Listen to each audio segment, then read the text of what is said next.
Africa महाद्वीप में hero की कई खानों की खोज हो चुकी थी जहां से बहुतायत में हीरे प्राप्त हुए थे। वहां के एक गांव में रहने वाला किसान अक्सर उन लोगों की कहानियां सुना करता था जिन्होंने हीरो की खान खोजकर अच्छे पैसे कमाए और अमीर बन गए। वह भी हीरे की खान खोजकर अमीर बनना चाहता था। एक दिन अमीर बनने के सपने को साकार करने के लिए उसने अपना खेत बेच दिया और हीरो की खान की खोज में निकल पड़ा। अफ्रीका के लगभग सभी स्थान छान मारने के बाद भी उसे हीरो का कुछ पता नहीं चला। समय गुजरने के साथ उसका मनोबल गिरने लगा।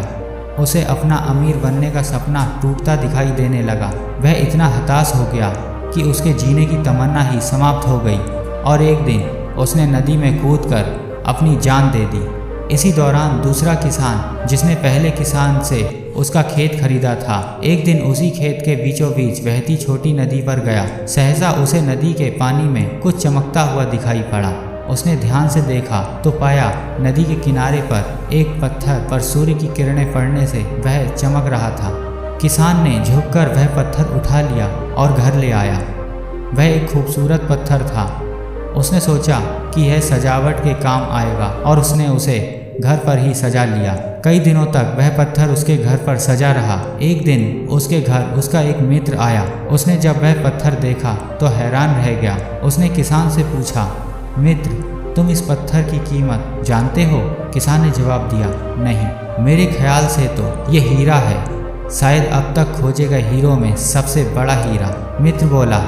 किसान के लिए इस बात पर यकीन करना मुश्किल था। उसने अपने मित्र को बताया कि उसे यह पत्थर अपने खेत की नदी के किनारे मिला है। वहाँ ऐसे और भी पत्थर हो सकते हैं। दोनों खेत पहुँचे और वहाँ से कुछ पत्थर नमूने के तौर पर चुन लिए, फिर उन्हें जांच के लिए भेज दिया। जब जांच रिपोर्ट आई तो किसान के मित्र की बात सच निकली।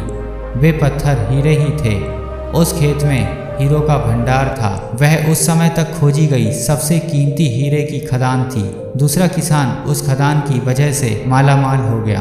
पहला किसान अफ्रीका में दर दर भटका और अंत में जान दे दी, जबकि हीरे की खान उसके अपने खेत में उसके कदमों तले थी। जैसा कि कहानी में बताया गया है, हीरे पहले किसान के पास में ही थे, लेकिन वह उन्हें पहचान नहीं पाया और उनकी खोज में भटकता रहा। ठीक वैसे ही हम भी सफलता प्राप्ति के लिए अच्छे अवसरों की तलाश में भटकते रहते हैं।